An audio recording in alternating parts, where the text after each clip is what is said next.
Hey everyone, hopefully you're having a good day. My name's Andy. My channel is Finding Value. Today we're going to do our daily technical analysis update of commodities, work our way through the dollar, yields, precious metals, and commodities and ETFs that this guy follows. If you need help with anything, check out finding-value.com. There it is. We do have a discount going on called Discount in the coupon code if you'd like to try it out, where it gives you a discount on the first month or a discount on the yearly membership. Let's dive in, and I'll give you my financial opinions. We start with the dollar, the DXY at least, the relative strength indicator is what I'll call it. We kind of squeezed up here a little bit, and we've pulled on back. This still looks good to me to go higher in the dollar. We've got a large bullish candlestick here, which is a bullish engulfing of the day before. We really haven't sold off. There's no reversal candlesticks. There's not strong selling pressure. More or less, this is basically some sort of pattern or channel that is just moving sideways. Yes, it could change. It hasn't changed yet. So I'm going to remain bullish on the dollar for it to go higher. Now, looking at the 2-year yield, I've redrawn it into a channel that we've been going up in. We were down today, and we were down yesterday, but that doesn't mean that the trend is necessarily broken. So yes, we're down, but we're still within the boundaries, so to speak. And the 10-year and 30-year yield, they still look good to go higher. So it's a very interesting mix here. We've broken to the upside for the 10-year. That still looks good to go higher. Same with the 30-year. These are not reversal candlesticks. They still look good to continue higher if it decides to continue higher. There's no reversal candlestick yet, at least. The TYX-TNX ratio, I know a lot of people are looking at the 2 and 10, and we'll look at the 2 and 10 here, but this is coming on up, which means that the 10-year yield went down faster than the 30-year yield. Generally, when this comes and comes back to the upside, that is when gold does very well. So we're at a very low level. We've been just bouncing back and forth down here at a very low level. And when this starts to uninvert, where the 10-year goes down more than the 30-year, that is generally when problems start to arise. And that's when gold generally takes off. Bond prices, they were up today. But again, this is just a small little update. This isn't a reversal candlestick. There's no structure here that is trying to build a base or anything. This still looks like the momentum and everything is heading lower for bond prices. Conversely, it means higher yields. Looking at the 2s and 10s, I know some people are worried about this here. And what they're saying is that as this uninverts, that's generally where a problem can exist, where we get a slowdown, a recession, a potential stock market crash or a crisis or something on the lines of that occurring. That very well could be the case. I've been watching it, and it's like, what exactly do you do when this thing uninverts? A lot of the times, if you were to look just real quick at we'll go back to the last bull market in commodities. This started to turn lower. Say we broke that to the downside here in 2007. The crash occurred in later of 08 over here. So let's see if this continues to uninvert. That's what we're going to be watching. And if it continues to uninvert, that is when we could potentially have a crash is somewhere down here. So we'll continue to watch it on the channel here and see what occurs. Gold up today. We do have a little bit of a wick at the top, so a little bit of momentum slowed down throughout the day. A lot of the times what happens is you get this downtrend line. We've kind of punched through a bunch of resistance. So if we back out, we punch through this resistance line here. We had to punch back through that, and we punched through this guy here. So we punched through all this stuff. We're closing too at a pretty almost all the way to its all-time highs on a closing price on a weekly. We're getting there. We're getting there. But we may experience a little bit of a pullback here because usually you punch through. It needs to rest for a little bit, and it does a little bit of a retest or back test, depending on how you want to talk about it. Silver also punching through its resistance support line. Was used as support. We came back down. Now we punched back through it, and we'll see if we can stay above that support level. Platinum also moving up a little bit today as well, and it's squeezing up in this pattern here on the shorter term. That's what it looks like backing out a little bit. It's this pattern right there. Palladium continues to go lower. I'm not in the palladium camp. I think it could go lower even still, and it's out of favor, in my opinion, at this time. You've got the Batman going on there. What's going on, Batman? And it's still selling off from that Batman pattern. XAU to gold ratio, this is where gold and silver mining companies, they're still underperforming gold, down 0.5%. And again, we haven't broken the big kahuna resistance line that I'm really wanting to break. I really want to go long gold and silver mining companies. Not a lot of people like them. The sentiment is really bad. I want to punch through this stuff. But right now, we've got a lot of patterns that look good in individual companies with falling wedges and stuff. It's just if yields continue to go up, I got to make sure gold and silver are in favor. And I think that's the case. It's just very difficult when the last 40 years it's been aligned with what we'll say slowdowns in the market and unemployment. So I just want to make sure that we get a good positive move out of this before going full tilt in. Don't get me wrong, I own gold and silver mining companies. I just want to beef it way up and buy into that strength. CRB index, we're moving on up. I mean, the bigger picture view, we're moving on up. But today we were down a little bit, about 0.5% here. Just down a little bit, but still looks good to go higher. CRB to S&P 500 rocketing on up today, about 0.8%. That does look like we could see a big move to the upside. But keep in mind, the S&P 500 isn't looking too healthy right now. So there's going to be a good mix of the CRB index either going higher or sideways while the S&P 500 takes it on the chin here. GDX, so GDX was down just a little bit. We're right at that resistance line. GDXJ and SILJ are just the same thing. We're right at resistance on a lot of these guys going across. Crude oil down a little bit. I did see that they were talking about buying crude at like $80 or 70-something dollars. So that's the floor, I guess. And this still looks good to go sideways or higher. That's what I'm seeing. So we've got a nice big kind of breakthrough here with this big bullish engulfing. You've got your little flag pattern pennant formation. It's broken that to the upside.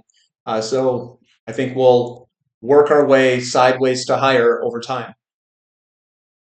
TTF gas, that's broken to the upside. We're right at resistance, and we'll see how far this thing can go with time. You like my awesome little drawing there, guys? Here, I'll remove all of it just so you guys can see what it looks like. So we've broken the bigger structure in the bottom here. So we've broken to the upside.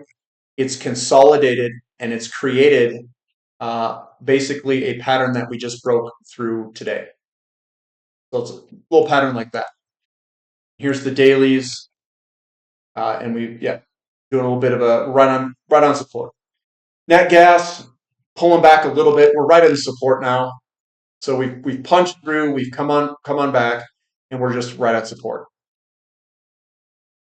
XOP, yeah, you know me, right at the neckline. So we again, it takes a lot of energy to punch through this. There's sellers at these resistance levels and necklines. So we're trying to punch through. We haven't punched through yet.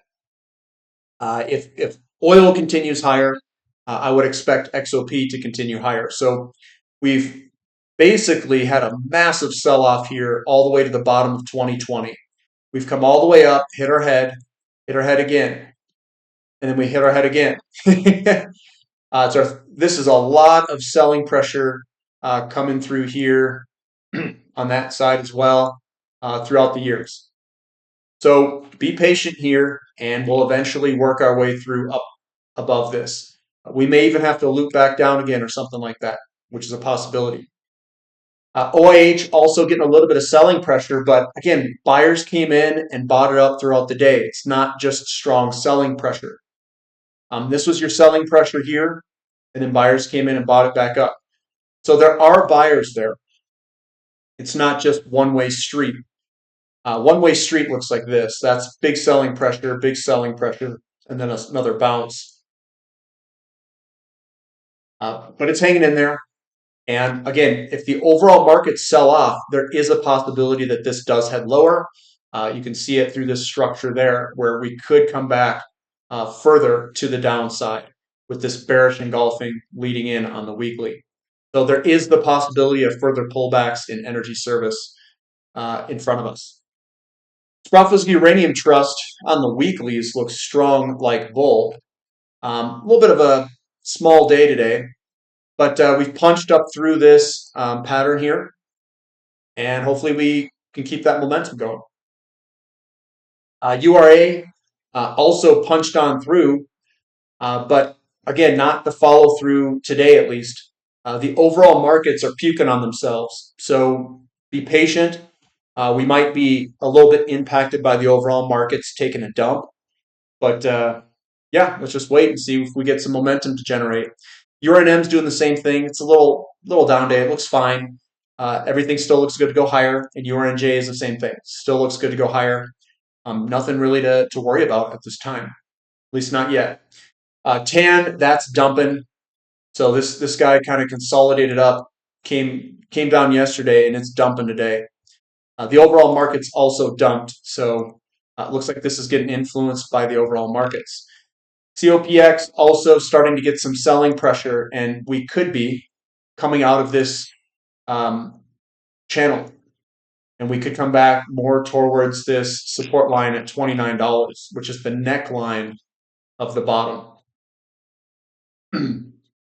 Lithium also selling off. That does look like we could come all the way back to the mid-30s for lithium, and that does look very likely. Look at the selling pressure dumping out on the monthlies. REMX is going to do the same thing. It's going to dump lower. All these renewables are all trading like tech stocks, like the NASDAQ and stuff. I'll show you what the NASDAQ has done today. So here we go. This is the S&P 500 down 1.3%. It is barfing everywhere. Blech. Coming on down, and that looks like it could continue. That's pretty strong selling pressure. So what happened here is we broken the trend line to the downside. It does a retest move, and now it's barfing back over. Rates are the cause of the move, and it's totally mispriced in relationship to the rates. We've got NASDAQ here. NASDAQ also moving on lower. Again, it's the same setup. Trend line, break lower, and now we're getting a roll over to the downside. This is the regional banking ETF that has come up against resistance. It broke through it for a day and then just barfed back down. This does look like we could continue lower in the S&P, regional banks, and the NASDAQ. We've got support underneath us down here at $35-ish. We've got emerging markets. That is also selling off. Lots of selling pressure here today. And that could go lower with the overall market selling off. We've got XHB also heading lower. This does not look that great. Lots of distribution candlesticks up here. But we knew that. We knew that this was going to head lower. It is heading lower.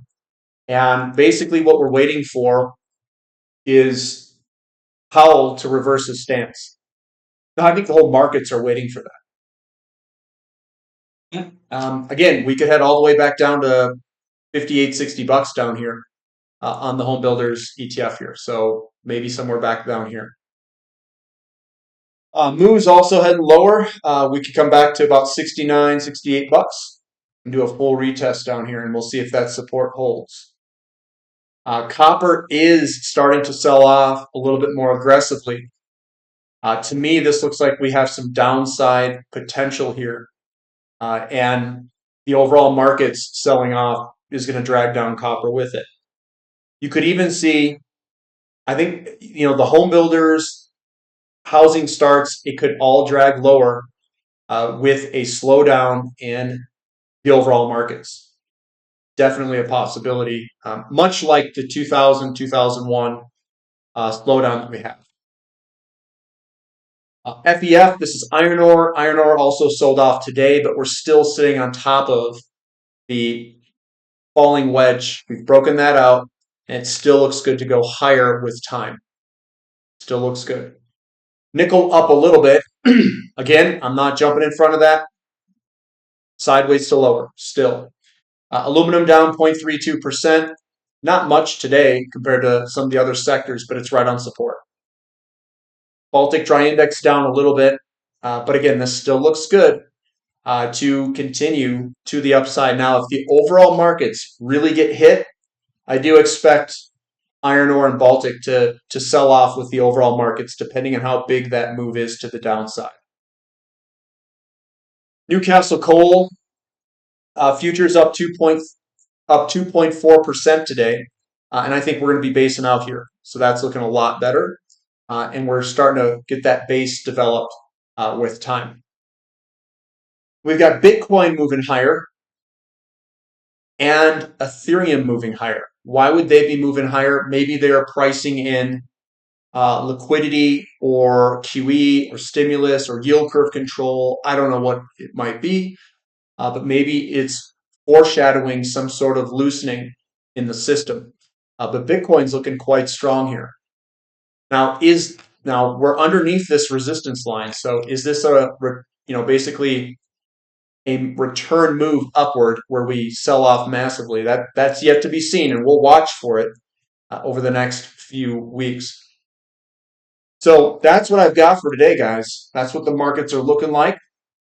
Energy's still the strongest. Uranium, oil, nat gas, they still look okay. The overall markets look pretty crappy though. And we could see further selling pressure across a lot of these different sectors. If it's economic or economy related base metals, we could see selling pressure. And with the overall markets, the S&P and NASDAQ selling off, they are completely mispriced for where yields are at. I mean, completely mispriced. Like they have nowhere. There's no reason they should be as expensive as they are. They need to go way down. And the question then is the selling pressure, if yields continue to be at an elevated level, will the selling pressure in the S&P and NASDAQ impact our commodities? It's a really good question, and that's something we're going to have to watch and see as we go forward. A lot of the times, if the selling pressure is intense enough, it drags everything with it. And that's when Powell is probably going to reverse and say that they're going to do yield curve control or reliquify the system or something. I don't know what it is, what that something is. That's going to be something that he's going to announce and be up to him. But that's what I've got for today, guys. Give me a thumb up for the content. Subscribe to the channel. Subscribe to the website. We've got a 5 p.m. Mountain Standard Time Sunday question and answer session. So bring your questions. I think that we're going to go over maybe some companies that I think would be good. Someone had asked me some questions about, if I were to have $10,000 or something like that, what companies would I invest in or something? And I'd give you my opinion of what I would do with it. But that's all I've got for today, guys. So we'll catch you guys later. This is Finding Value.